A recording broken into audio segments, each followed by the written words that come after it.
I was thinking about how mute I am in front of the paintings and how they don't really let me get a word in edgeways either. Yeah. Just in terms of kind of like, I don't think they're very loud, but there's a noise that runs through all of them because of how they're made, maybe. Okay. And then I was thinking about, well, if you want to say something about that, maybe. Yeah, I mean, you said this before to me, so I was kind of curious about it. I suppose I like that idea, how you expressed it. It made me wonder whether they really do want to communicate something, you know? I know how much time and multiple ideas I put into them, but I'm relieved that they seem to want to, not shout is not quite the right word, but they certainly want to say something, you know?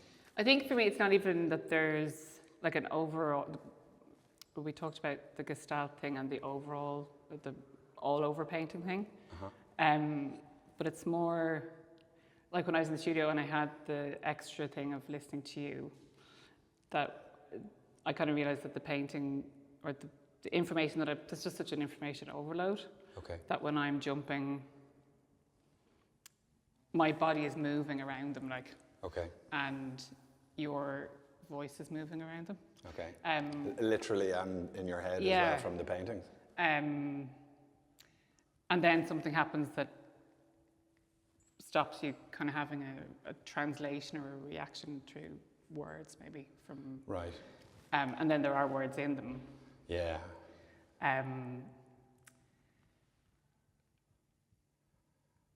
There's, well, I suppose the density that you're talking about is probably important to me. I don't seem to be able to make something that isn't dense and decided I'm happy with it and I move on from it. My relationship with them lingers longer than that, and I add more into them. And the density might be tied to like wanting to feel that at the very least these are substantial. Yeah. You know?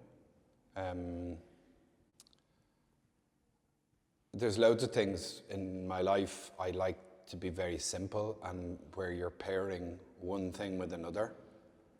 It might be like really admiring or getting excited about a piece of footage and a very particular piece of music in a TV show or a film. But with my artworks, yeah, there's always loads of other factors in there as well. It's not basil and tomato. It has to be an entire curry or a soup with 15 things in it or more, you know? Yeah. And then I guess I was trying to figure out a way in to talk about maybe the crossovers in our studios. Oh, yeah. And one of my favorite things that anyone said about or explained about my work was to do a pattern and following pattern. So there's like a beginning, a middle, and an end. And what was said was because you start in the top left-hand corner and move back and forth, and end up in the bottom right-hand corner, which is not always the case, but that was kind of the explanation, that you avoid any heroic gesture or like genius move. Okay. Genius being derogatory. Yeah, I don't know how that analogy works then with how I might go about, because more often than not, where there's pattern here, yeah, it's messed up. I would choose to have a strategy to make a pattern which ends up being wonky, knowing that I'll make it wonky, you know?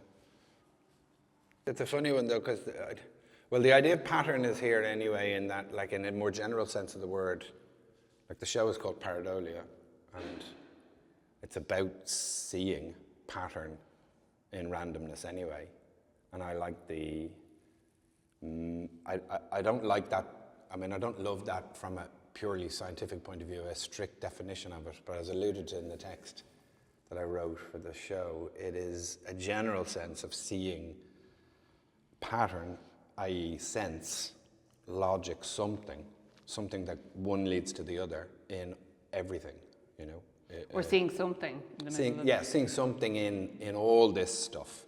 Seeing something in everything, I suppose, is probably what I should have called the show or something, you know.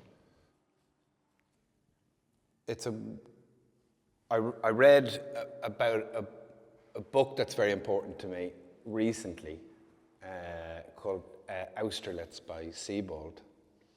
I read that it was described as a word wall, in that you're opening the pages and there is incredibly long sentences of pages, and there is very few paragraph gaps.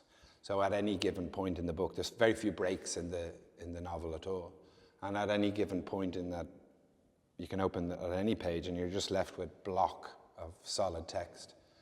And maybe even a heightened version of that is just arranging all this writing, sideways, upside down, and some of the sentences don't even connect to each other anyway. They go on to the next stripe down, or so it's a jumble of stuff, and I suppose it doesn't need to adhere to a rule of a novel. It's an artwork, a visual artwork, so you don't need to be able to read them all consecutively.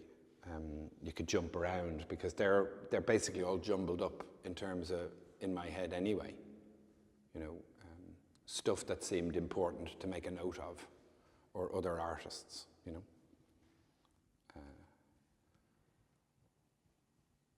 And a habit in how they're written, like it's very similar process. Take a drink for every time I miss the word process, but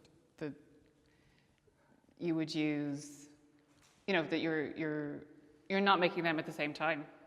No, actually, very little of the work gets made at the same time. Which is new, is it? Or no, actually, I don't think it's very new for me. I think, like many years ago, so long ago that we're essentially talking about a different artist. I used to work on the same paintings at the same time, multiple, do a bit here and stuff, you know. But no, generally speaking, I obsess over these until I've, you know, beaten them into something that I value, you know. Now I can return to add something else in, but I don't really see that as doing the hard work, you know. The hard work is getting somewhere interesting with them.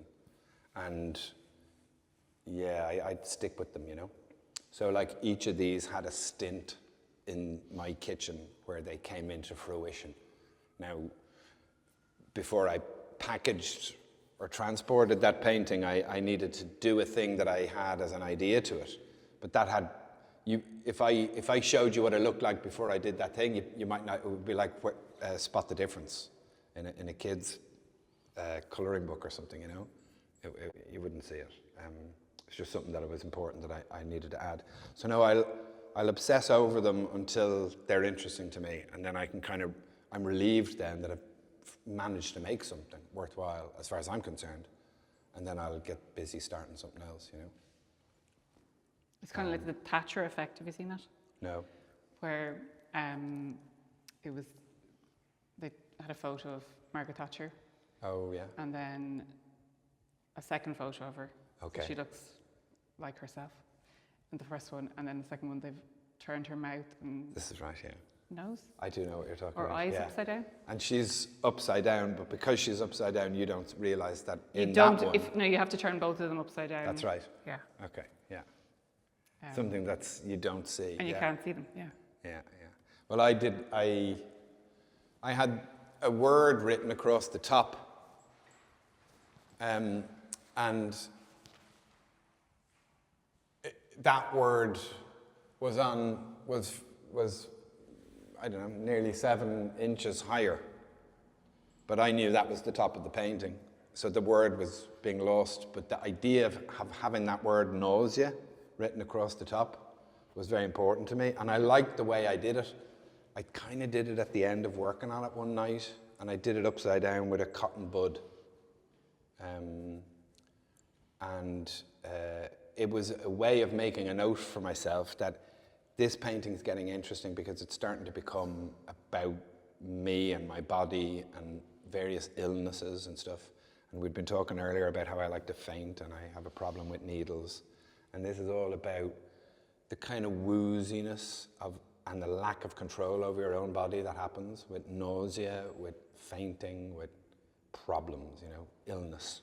Yeah. And I'm not talking about major illness or anything. I'm just talking about feeling very sorry for yourself because you're a real body and you get wrong sometimes, So this was just a kind of visual note that that's what this is becoming about. And tomorrow, or the next time I got an opportunity to work on the painting, I would start to address that in it, But of course, nausea got chopped out. So it was easy enough to just chop that out and put it back in, The other thing I realized that I was doing is I was putting an N at the top of something that I always thought of as a map, like a finger painting version of a map. And then it just became more exciting if the map became about the body. Well, that's what I was gonna, so in your text you haven't mentioned this really personal, I know you haven't mentioned any individual paintings, but about your own personal health or your body, but the second paragraph is about expansionism and manifest destiny. Yeah, I was talking about territories and... Territories, yeah. And when I read the text first, I was like, these are three very separate things, but they really aren't. But this is kind of maybe mimetic or like references that in a really personal way or something. Yeah, but yes, that's very astute. I mean, that's absolutely on the money. So I suppose I had been speaking to you previously when you were in the studio about like the way we have a relationship with the artworks and that they become like an entity. And I was trying to think about this in the car as well. Is it the way we know people quite casually, or we know people in work, but also we've got close friends for many years, and we get to know them, or we make allowances in those relationships, or we try to marry what that person seems to be about with. Sometimes it's just about understanding people. When you're hearing where they're coming from, oh, they think about that very differently than I do, and trying to learn from that and take that on board. So the paintings can kind of do that as well, when you're spending a lot of time with them and you're trying to squeeze things into them that don't want to work. That's just the way she is. Yeah, absolutely. And okay, so you went there, but not maybe wholeheartedly, so I will. But if they are relationships with people, they're maybe more like having an affair, because like they're quite intense relationships for a fixed period of time, and then they end somehow, And you might fight with them. Yeah, you certainly fight with them, yeah. But you have a great crack with them as well, Yeah.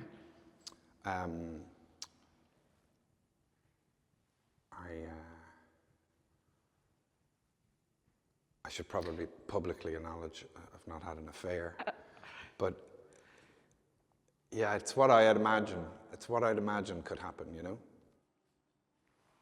The middle paragraph, because it's really loaded, and it was a decision to have that there and not, I don't know, something like there's so many other things that could have been. So there. A paragraph in my text that talks about expansionism. Okay. Because of the state of the world and the kind of, I don't know, there's a real, that in all of the work, or that you're listening to those podcasts where we're all seeing live streamed genocide or whatever on our phone, and in our hand, and the manifest destiny thing is like a cyclical thing that has happened over and over again. And you were talking about listening to history podcasts and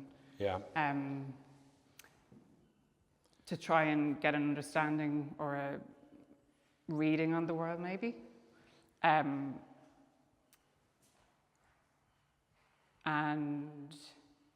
yeah, I guess that the live streaming of that is a new thing that has never happened before. Yeah, I guess so. But I mean, I'm often blissfully unaware of what is happening live, which is maybe a little irresponsible of me. But it's impossible to be completely unaware. Yeah. And it is incredibly worrying. Yeah. And I don't listen to the radio anymore. I just can't. Because if it's not worthwhile negative news, which we should be informed about, it's facile negative stuff that isn't important enough to occupy your head and space, headspace. But so I kind of bypass that and I go to history to feed a desire to feel appropriately anxious about the world. Because I kind of need to feed that worry or something, you know? So I think that the best thing, like the reason that paragraph is there in the text that talks about expansionism, war, conflict, power, is because it's part of an anxiety that's part of me, and it's the way I like to, it's a shape that I like to point at as that's one of my anxieties here, one amongst many, yeah? And so I'm very conscious of the fact that that's all in the work. Anxiety in general around my person, around my family, around my society, and around my world. Not that, like there's obviously, they're all for different reasons, but it's all there. And though I make very loud, sometimes colourful paintings, it's in there, do you know what I mean? I don't think it's invisible either, you know? No, and I think even the tiny pieces of paper that you cut up with the nail scissors have an anxiety or a nervousness about how they're made. Like it's I mean, I suppose if you see that, I would have thought it was a logical thing to make a picture in your head of a little act of cutting and fixing and coming back and forward. This is like the kind of slightly disturbed behavior that you might see in, what is that movie? I never managed to remember the name of it. And there's a guy in the end of the movie shoots himself with a shotgun on like a lift that goes up a mountain. But just before that, he is in visiting an animal attraction that involves chickens pecking, doing repetitive acts and stuff. I mean, it's the most horrific, depressing, grim thing. But this, the repetitive nature of small things like that, slowly building on top of each other to a worrying level of layering and complexity.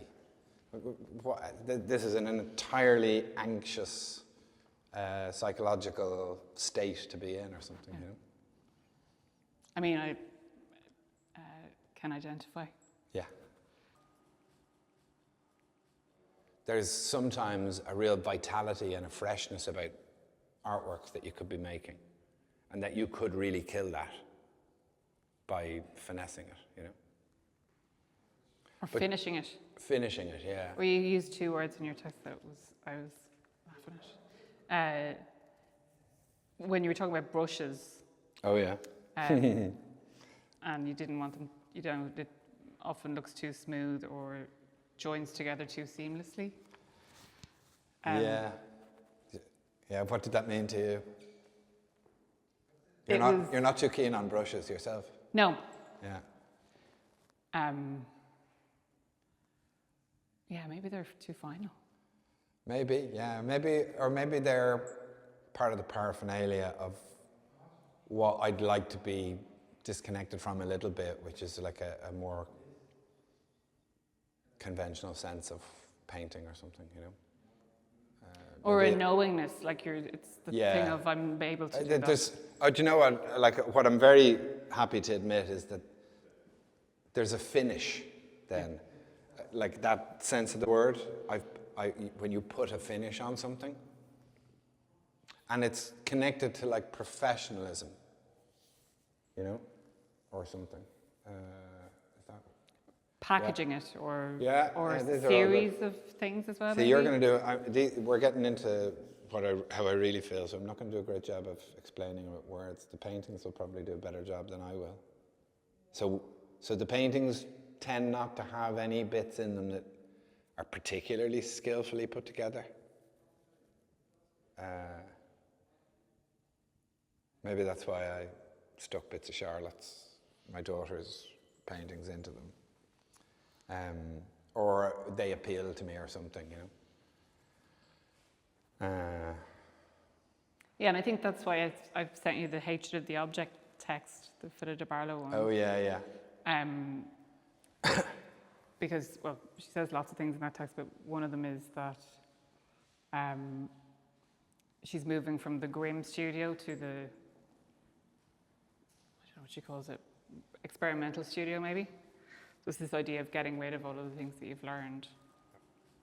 Or the skill thing, I think I referenced the podcast that I was listening to, Yeah.